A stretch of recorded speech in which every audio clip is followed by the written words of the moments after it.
Et c'est trop frustrant, c'est horrible. Et honnêtement, pour te dire la vérité, quand je regarde les choses, quand je regarde ma vie, j'ai l'impression que ma vie est un énorme échec. Vous savez, j'ai toujours cru que c'était une injustice d'être une femme. J'ai eu l'impression que je vous ai trahi. Il y a toujours un duel entre la personne que nous étions dans le passé et la personne que nous essayons de devenir. Le fait que les femmes, on a une réalité, c'est... Honnêtement, je ne m'attendais pas à ce résultat-là et franchement, il n'y a rien qui va. Que ça soit d'un point de vue professionnel, d'un point de vue personnel, tout est une catastrophe. Je suis assez dégoûtée des 3 derniers mois et je me suis dit, là, il est temps de faire le bilan trimestriel, de voir ce qui va pas, ce qui va et qu'est-ce qu'il faut changer. Et j'ai l'impression qu'il faut complètement tout changer. Hello tout le monde, j'espère que vous allez bien. Pour ceux et celles qui ne me connaissent pas, je m'appelle Aïda. Sur cette chaîne, je documente ma vingtaine. C'est un petit peu un journal intime où je vous partage tout. Je vous partage aussi les changements que j'opère dans ma vie. Et là, aujourd'hui, j'ai juste envie de poser ma caméra et de vous parler à cœur ouvert parce que il y a 3 mois, je me suis fixé des objectifs et je n'ai atteint quasiment aucun. Je vais partager mon expérience, on va analyser les choses qui ne vont pas et comment on peut y remédier parce que cette vie-là, moi personnellement, ne me convient pas, mais je vais tout expliquer dès le départ et je vais vous partager le plan que je vais réaliser pour, Inch'Allah, les atteindre. En tout cas, je l'espère sincèrement parce que de toute façon, là, il faut que les choses y changent, il faut que les choses y bougent. Par où commencer? En fait, moi, j'ai quitté mon travail il y a à peu près 8 mois. J'étais hôtesse d'accueil dans une agence. Alors, pourquoi j'ai décidé de quitter mon travail et de me lancer dans l'entrepreneuriat, de suivre tout simplement ma passion? J'étais hôtesse d'accueil dans une agence, mais j'étais surtout hôtesse remplaçante. Donc, c'est-à-dire que moi, j'étais une personne qui devait remplacer les gens quand ils n'étaient pas là. En fait, des remplacements inopinés, quoi. Un jour, j'étais en train d'être formée par une dame et ça faisait plus de 20 ans qu'elle était chez.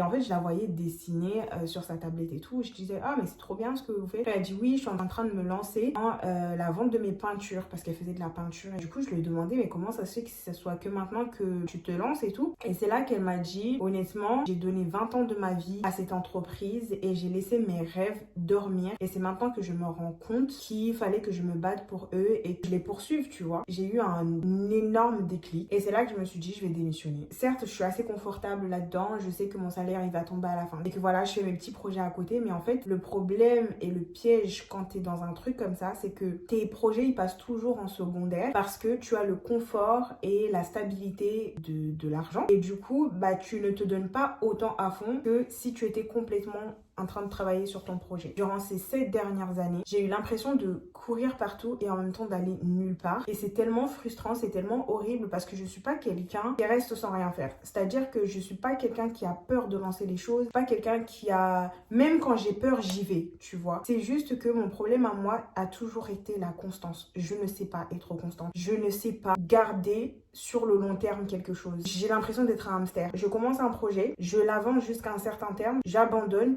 et je recommence un nouveau projet. Je l'avance jusqu'à un certain terme, j'abandonne et je recommence un nouveau projet, etc., etc. Et ça a été comme ça pendant ces 7 dernières années. Je me sens pas bien, je me sens malheureuse dans tout ça parce que j'ai l'impression d'en avoir rien accompli. Pas que je suis passée à côté de ma vie, mais j'ai l'impression d'avoir clairement raté ma vie. Alors vous allez vous dire, ouais, t'as un peu une drama queen, t'as 27 ans, etc. Mais à 27 ans, honnêtement, je me sens nulle part. Genre, j'ai pas acheté, pas de business qui roule très très bien et que voilà, j'ai pas d'enfants, je suis pas mariée. Vous savez, il y a toujours un truc qu'on se dit, ah vas-y, au moins j'ai ça, tu vois. Genre en mode, je suis peut-être pas millionnaire, mais au moins j'ai construit ma famille. J'ai peut-être pas ma famille, mais au moins je suis millionnaire. Pas une famille où je ne suis pas millionnaire, mais au moins j'ai acheté, j'ai une stabilité financière, etc.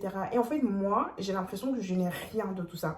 J'ai l'impression que je ne fais que tourner en rond dans ma vie et je suis frustrée par ma propre vie. J'ai créé tellement d'entreprises, les gars, et je n'ai jamais terminé un projet. Je n'ai jamais laissé le projet mûrir assez longtemps pour voir en fait où est-ce qu'il m'emmène. Je dis it's enough, ça suffit. À la fin de l'année dernière, je me suis lancé l'objectif de courir un marathon. C'était mon premier marathon, les 10 km. Quand j'étais petite, j'aimais trop l'athlétisme, je faisais beaucoup d'athlétisme et du coup, je me suis dit mais pourquoi pas reprendre un sport comme ça. Et en fait, dedans, j'ai appris à être trop constante. J'ai appris à faire en sorte d'arriver jusqu'au bout d'un projet et à partir de là, vraiment, j'ai eu un espèce de déclic. Si tu veux avoir des résultats, il faut que tu ailles jusqu'au bout du projet parce que tu ne peux pas savoir. Il faut que tu fasses en sorte de pouvoir terminer un projet. Pendant 3-4 mois, j'étais vraiment focus à faire le 10 km et je suis allée jusqu'au bout malgré le fait que j'avais envie d'abandonner, etc. Et en fait, je pensais avoir débloqué le truc, réussi à dire je suis sortie de la matrice. Cette année, je me suis dit ça va être la bonne. Pour te dire, je me suis écrite une lettre. Je me suis dit je vais me fixer des objectifs, être trop constante sur mes objectifs. Au mois de janvier, j'ai fait un vision board. C'est la première fois, les gars, que je fais un vision board. Donc j'ai fait un vision board, j'ai commencé l'année. Franchement, le mois de janvier, j'ai un peu d'aide au niveau des objectifs. Le mois de février, franchement, j'ai été assez malade. Du coup, j'ai été vraiment bancale. Et le mois de mars, ça a été un peu une catastrophe. Je me suis honnêtement forcée à faire un bilan. Et là, quand je regardais tout le bilan, que ça soit sur le plan financier, sur le plan personnel, sur mon physique, sur tous les aspects de ma vie, la seule chose que je dirais que Dieu merci j'arrive à tenir, c'est la religion. Et encore, quand j'ai eu mes règles et que je reprends la prière, la première semaine elle est très très compliquée parce que du coup j'ai perdu plein d'habitudes. Je mets énormément d'alarmes pour pouvoir faire mes prières à l'heure et ne pas les oublier parce que parfois j'oublie complètement la prière. Je me suis retrouvée à me dire en fait qu'est-ce que tu fais? Qu'est-ce que tu fais meuf? Où est-ce que tu vas? C'est vraiment du n'importe quoi. Il faut que tu te ressaisisses. La vie des personnes qui sont autour de moi, je ne leur envie pas parce que c'est pas une vie qui m'inspire. C'est pas une vie que j'ai forcément envie d'avoir. Et ça ne veut pas dire que leur vie elle est pourrave ou c'est du n'importe quoi. C'est juste une vie que je ne me vois pas dedans. Donc je ne les envie pas. C'est juste que je me dis en fait eux dans leurs objectifs ils avancent. Et moi je suis là, je vais nulle part. Et c'est trop frustrant, c'est horrible. Et honnêtement, pour te dire la vérité, quand je regarde les choses, quand je regarde ma vie, j'ai l'impression que ma vie est un énorme échec. Vous savez, il y a une phrase que j'ai vue quelque part, je sais plus où est-ce que je l'ai vue, mais je sais que je l'ai vue sûrement dans mes pour toi. C'est si tu n'as pas le résultat que tu veux, c'est que tu résous le mauvais problème. Je me suis dit, Aïda, t'as un sacré problème. Parce que ça veut dire que la démarche que tu réalises, la façon dont tu fais les choses, il y a quelque chose qui va pas. Il faut que tu te remettes en question. Il faut que tu remettes en question ta manière de fonctionner. Parce que si tu continues sur cette voie-là, tu ne vas jamais réussir à réaliser quoi que ce soit. Tu vas arriver à tes 60 ans et tu vas regretter toute ta vie. Là, je me suis dit, on remet les compteurs à zéro. La première chose qu'il fallait que je fasse, c'est un état des lieux. Qu'est-ce qui s'est passé durant ces 3 derniers mois? Pourquoi je n'ai pas réussi à atteindre mes objectifs? La première chose que j'ai vue, c'est que je fais beaucoup trop de choses. En fait, je me lance sur des to-do list qui ont ni queue ni tête, qui sont longs comme pas possible. Et finalement, j'arrive à la fin de la journée à faire que 3 choses. Et je suis frustrée parce que ces 3 choses-là ne sont pas des choses prioritaires, ne sont pas des choses qui avancent forcément vers mes objectifs. Et c'est juste des choses que j'ai cochées sur ma to-do list, mais qui m'ont avancé à rien. De ne pas mettre assez en avant et de ne pas me récompenser pour les choses bien que j'ai faites.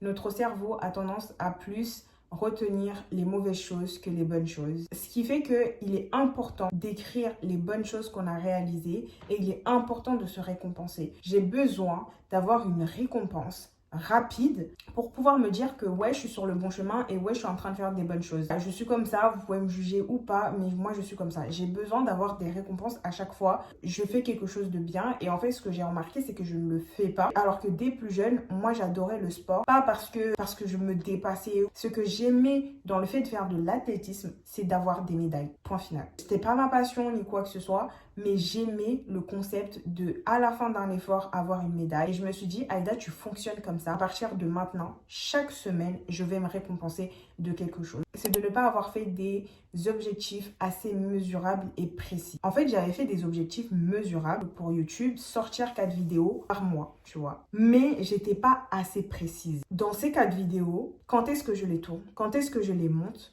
Et quand est-ce que je les poste? Je n'avais pas un planning assez précis.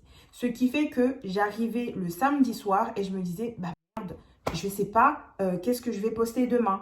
Je n'y arrivais jamais. Parfois, je postais le lundi, parfois, je postais le mercredi, parfois, je postais le dimanche. En fait, c'était du n'importe quoi. Je savais que je voulais 4 vidéos à la fin de chaque mois, mais je ne les avais pas planifiées dans la semaine. J'ai envie de pouvoir anticiper sur mon planning de vidéos parce que sinon, je vais pas m'en sortir.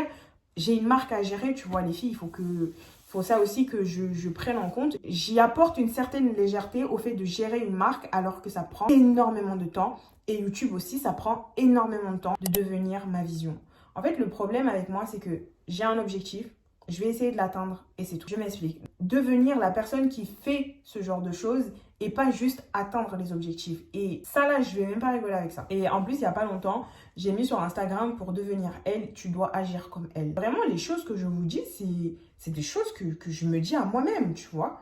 Et je suis en mode, mais pour devenir elle, maintenant, à chaque fois que je me lève de mon lit ou que je suis fatiguée ou j'ai pas envie de faire un truc, je me dis, pour devenir elle, il faut que tu agisses comme elle. Qu'est-ce qu'elle aurait fait à ta place? Est-ce qu'elle aurait dormi ou est-ce qu'elle se serait levée pour faire ceci? Est-ce qu'elle aurait continué ou est-ce qu'elle se serait dit, bah, je suis fatiguée, je vais arrêter? Et en fonction des réponses que j'ai, qu'est-ce que la meilleure version de moi ferait à cet instant T? Et ben en fait, j'agis de cette manière-là. Je vous mens pas, c'est très dur.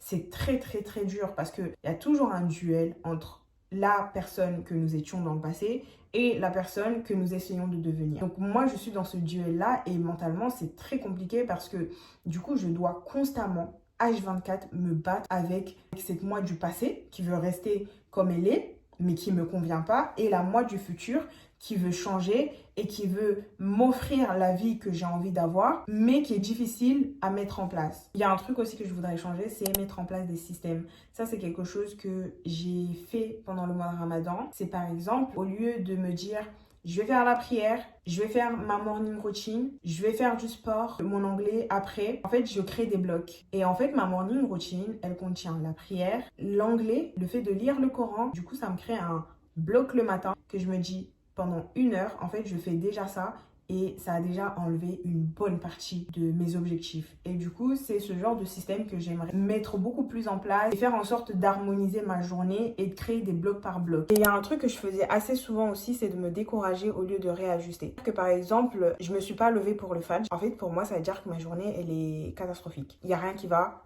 il faut arrêter, on la recommence demain. Alors que pas du tout, en fait. C'est pas parce que j'ai raté le fajr que ça n'empêche que si je me lève à 9 h du matin, eh ben, fais ta morning routine quand même. Parce qu'elle est quand même faite. Pas parce que j'ai raté le bloc couture, ça veut dire que je ne peux pas faire autre chose. Parce qu'en fait, moi, le problème, c'est que c'est soit tout, soit rien. Et ça, c'est réellement un énorme défaut chez moi.